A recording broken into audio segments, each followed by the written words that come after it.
Relativamente ao tema de análise, hoje vamos vamos compulsar sobre um dos primeiros grandes projetos, ou megaprojetos, como se costuma dizer, implantados no nosso país, iniciado mais ou menos na passada década de 2000, juntamente com o projeto da Mosvaldes, teve o projeto da Sasol.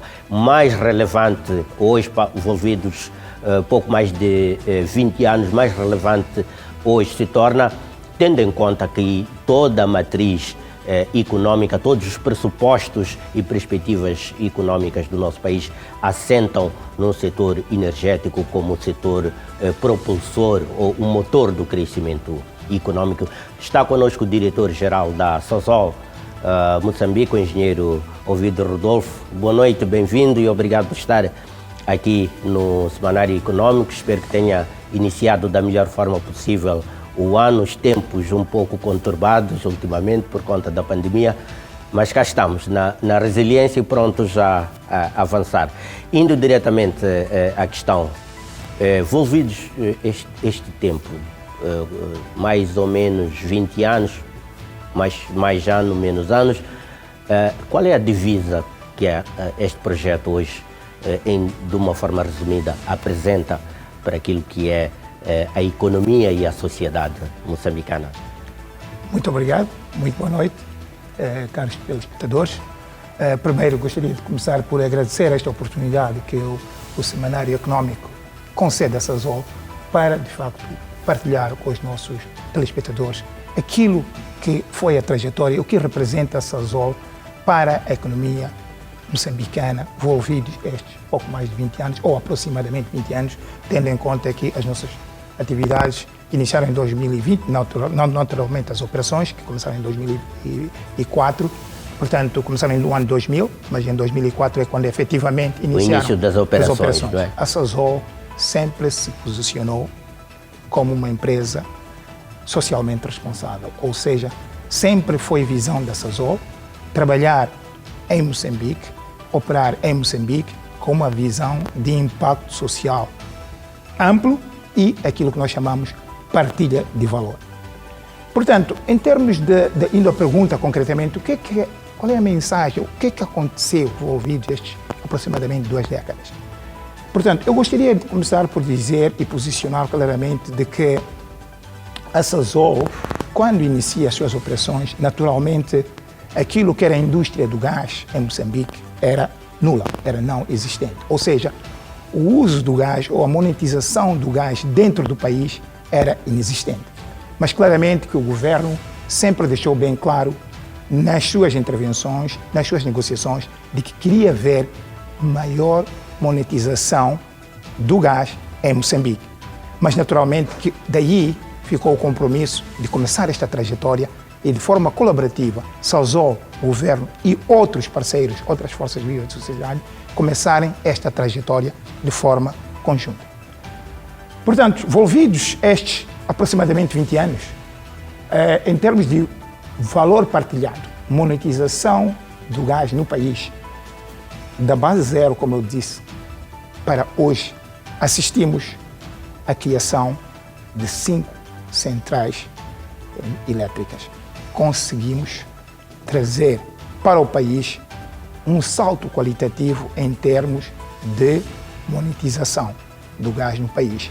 Estamos aqui a falar da central, como muitos conhecem, por Temaninho, que é o Temano Pequeno, estamos a falar da central de Cuvaninga, estamos a falar da Gigawatt, estamos aqui a falar da central de Maputo, estamos a falar da central térmica de Ressano Garcia e, naturalmente, estas 5 centrais, como podem imaginar, o impacto que ela trouxe para a economia em termos de desenvolvimento social. Eu, assim, em jeito de conversa com alguns compatriotas, eu tenho dito que, se olharmos a título de exemplo, para além das outras províncias de Inhambane, que temos a zona da zona do turismo e na província de Gaza, onde está o Cuvaninga, e tantos outros projetos que estão aqui, só olhar para a nossa cidade capital, aquilo que foi o crescimento nos últimos 15, 16 anos em termos de infraestruturas, cada um de nós pode tirar as suas conclusões da necessidade de energia que houve. Pois. E como é que isto foi sendo respondido, naturalmente, pelo parceiro implementador dos projetos, ajusante que é a eletricidade de Moçambique. Obrigado por estas considerações iniciais de enquadramento. É sobre estes impactos da Sasol na estruturação da nossa economia, no impulsionamento do processo de industrialização, na industrialização da nossa própria economia e na consolidação da matriz energética do nosso país, que vamos analisar mais adiante no presente programa o impacto deste mega projeto da Sasol. Permaneça desse lado, siga-nos. Agora temos que fazer um curto intervalo, retomamos o nosso programa e mais adiante voltamos à conversa com o engenheiro Ovídio Rodolfo, diretor-geral da Sasol em Moçambique. Até já.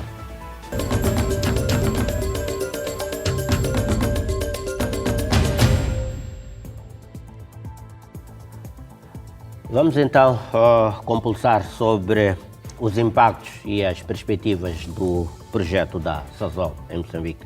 Engenheiro Ovídio Rodolfo, dizíamos no início da nossa interação que a Sasol hoje pode, digamos assim, com uma certa segurança, afirmar que contribuiu para uma certa evolução socioeconômica do país, aumentando, sobretudo, a disponibilidade de energia para impulsionar uma série de projetos de desenvolvimento em outros setores. É muito importante quando falamos sobre estes projetos, porque são projetos sobre os quais paira uma enorme expectativa. Os cidadãos, quando ouvem falar destes projetos, obviamente criam a legítima expectativa de verem mudanças reais nos seus padrões de vida. Talvez comecemos por aqui. Qual é o balanço social que a Sasol pode hoje apresentar do ponto de vista do engajamento e benefícios com as comunidades? Em termos de impacto, gostaria aqui de falar do gás industrial, ainda não em quantidade ou não na dimensão que se pretende, mas há um salto já qualitativo no fornecimento a indústrias em Moçambique. Pouco mais de 30 empresas já estão a beneficiar do gás industrial. Portanto, estamos aqui a falar quer dentro da cidade de Maputo, como outras partes da região sul do país, partindo de Temane. Um outro elemento a ser de destaque é a contribuição da Sasol para aquilo que são os impostos no país. Somente deixar como nota de realce o facto de, a título de exemplo, nos últimos 5 anos, a Sasol sempre se posicionar entre as primeiras 3 grandes contribuintes para os impostos em Moçambique. E, naturalmente, todos nós sabemos que os impostos são os elementos que, de facto, são os mecanismos para alimentar uma série de projetos e atividades desenhadas pelo governo. Pois, envolvidos este tempo todo, qual é que foram as principais realizações e impactos à volta dos projetos desenvolvidos até o momento? Falo de produção, o volume de venda, conforme os diferentes mercados, investimento social, participação das empresas nacionais na cadeia de valor dos projetos, participação da mão de obra local, etc.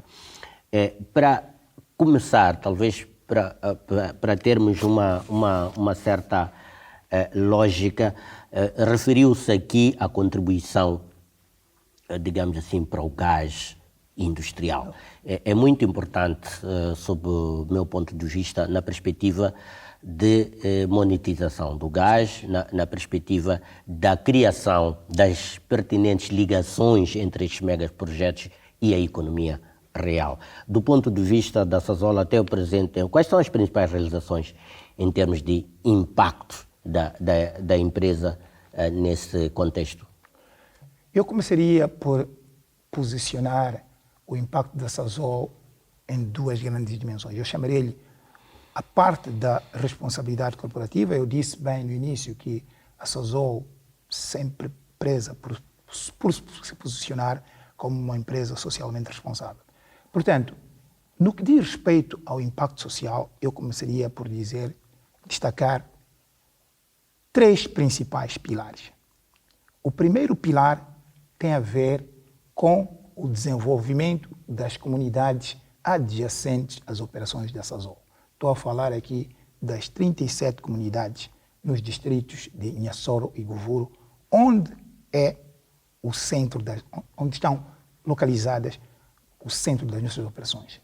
Esta nossa curva de aprendizagem culminou com os acordos de desenvolvimento local, que foram assinados em 2019, finais, e entraram na sua implementação efetiva. Infelizmente, tivemos a questão do Covid, que logo tanto fomos, digamos, encarados com o desafio da Covid no início de 2020 e acabamos em 2020, por volta de junho, julho, efetivamente iniciado a implementação dos acordos de desenvolvimento local.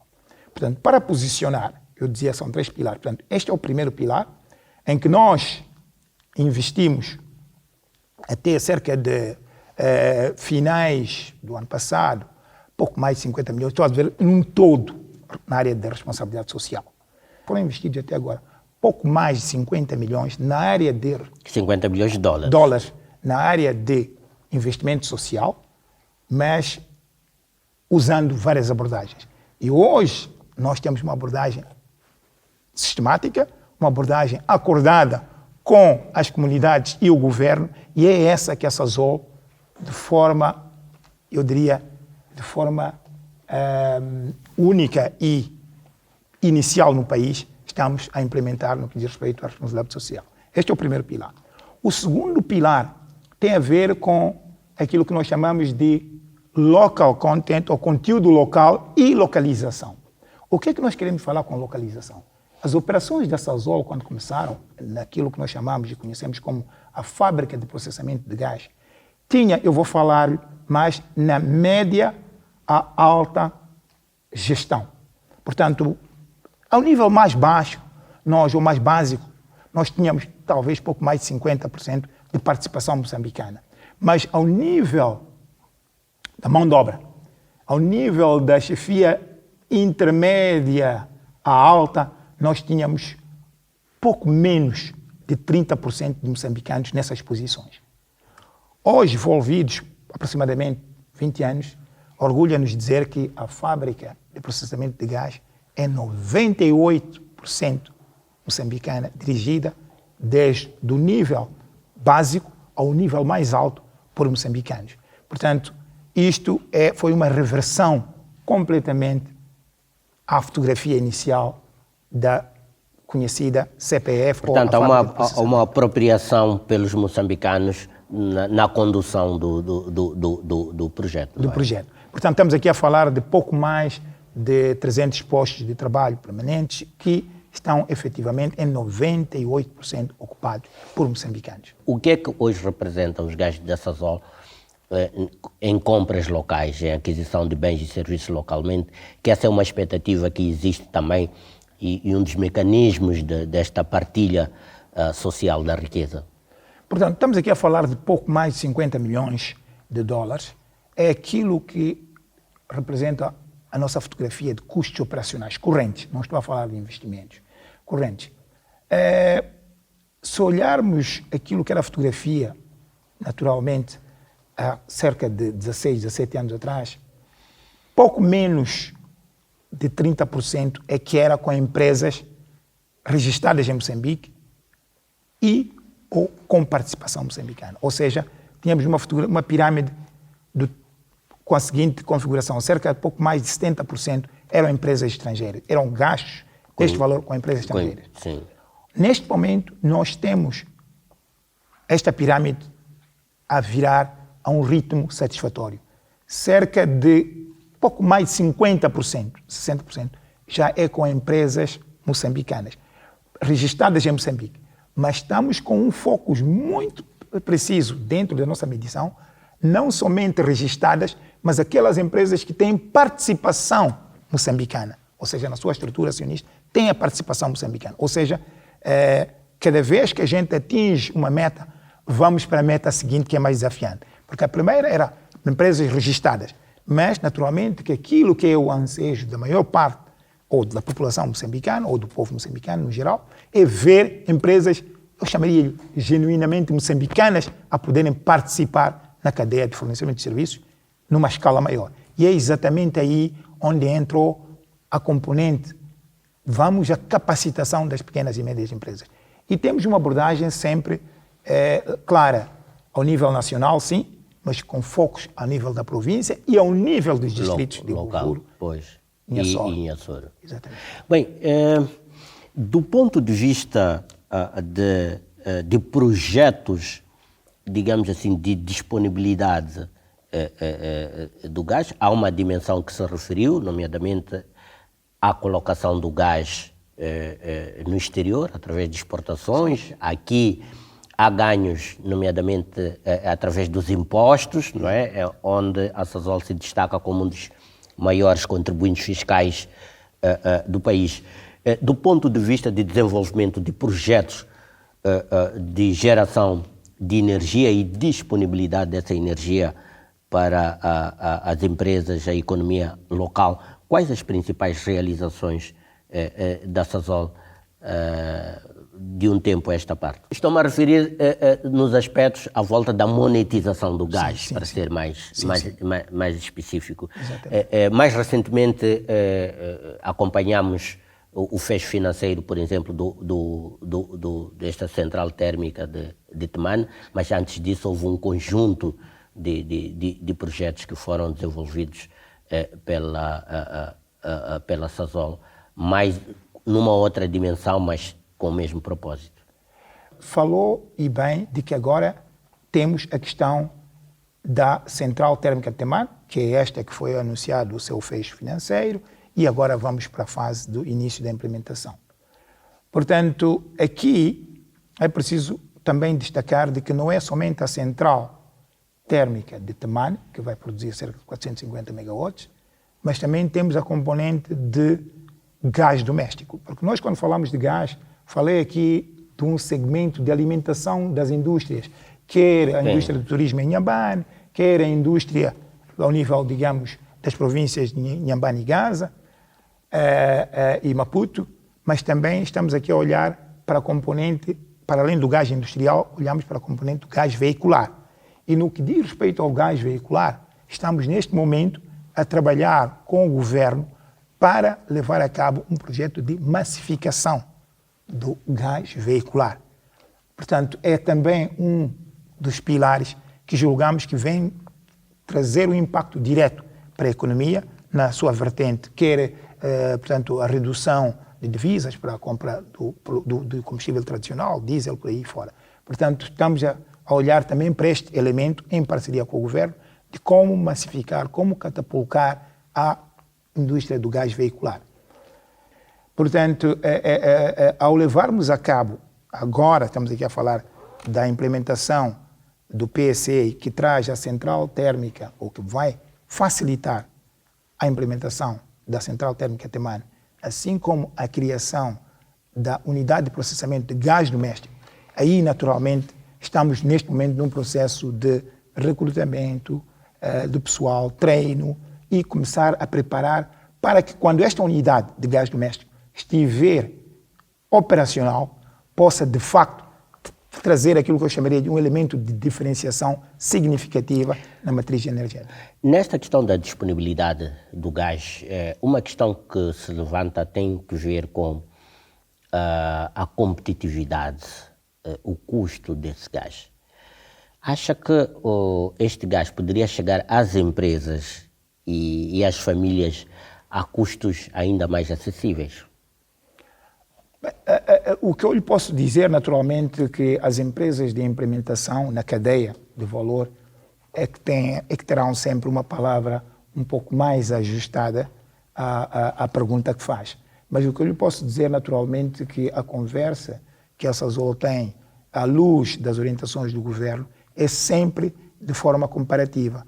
Isto é, termos a certeza de que os produtos que são trabalhados a partir do nosso gás se apresentem como produtos competitivos por uma questão óbvia, porque existe tanto aquilo que é percepção natural de que tem que haver alguma vantagem comparativa, uma vez que temos o gás no país e, de alguma maneira, tem que apresentar vantagens competitivas. Estamos a olhar mesmo para a questão do gás doméstico, LPG, que vai ser ainda comercializado nessa altura, 2024, quando a planta estiver operacional, e naturalmente que o termo de comparação é sempre termos a certeza de que o produto que vem do gás de Temane seja um produto, em termos competitivos, apresentando melhor fotografia do que o produto importado.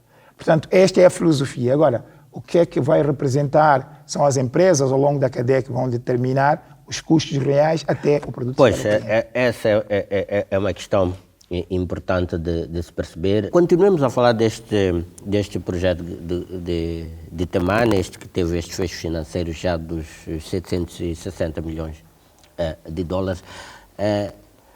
Qual é a lógica e o conteúdo principal deste projeto? E quais os principais impactos esperados com este projeto? Bem, eu começaria por dizer de que aquilo que são os produtos principais deste projeto para o impacto social é, naturalmente, o gás e a instalação da central térmica, que vai criar os 450 megawatts, primeiro. O segundo tem a ver com a planta de gás doméstico, mais conhecido por gás de cozinha, que vai criar, portanto, ter que gerar pouco mais de 30 mil toneladas. E, terceiro, não menos importante, também temos a componente do chamado petróleo leve, que no seu pico são cerca de pouco mais de 4 mil barris por dia, vão, digamos, adicionar o valor à nossa cadeia de exportações. Portanto, estes são os primeiros, são os grandes elementos ou produtos que vão sair deste projeto. Referiu-se aqui ao fato de que a Sasol está atento, obviamente, às oportunidades que possam existir para o desenvolvimento do projeto, daí que tem continuidade em ações de pesquisa que possam eventualmente resultar nisso. Significa que a Sasol tem uma visão de muito longo prazo relativamente a Moçambique. Claramente, João, claramente eu penso que a relação, ou melhor, aquilo que é a visão da Sasol é mesmo uma relação longo prazo. Por isso que quando nós conversamos sobre a visão da Sasol, a contribuição da Sasol, transcende o país, olhamos o país, sim, Moçambique, olhamos a região como um todo. E, portanto, tudo que são potencialidades que o país tem para oferecer ao próprio país e à região, é aí onde a Sasol concentra a sua conversa com o governo e os outros parceiros, digamos, de desenvolvimento. Muito bem. Engenheiro Ovídio Rodolfo, muito obrigado por estar aqui no Semanário Econômico e a partilhar esta visão geral da prestação do projeto da Sasol em Moçambique e as suas ligações com a economia real. Estivemos assim, em tema de fundo, a passar assim na transversal sobre aquilo que é a história, as realizações, os impactos do projeto da Sasol em Moçambique. Um tema para continuar a acompanhar ao longo das próximas edições do Semanário Econômico. Conosco esteve o diretor-geral da Sasol em Moçambique, o engenheiro Ovídio Rodolfo, com quem então compulsamos sobre as diferentes dimensões que comportam o desenvolvimento dos projetos da Sasol em Moçambique. Vamos agora observar um curto intervalo. Retomamos o programa logo a seguir. Não saia daí. Até já.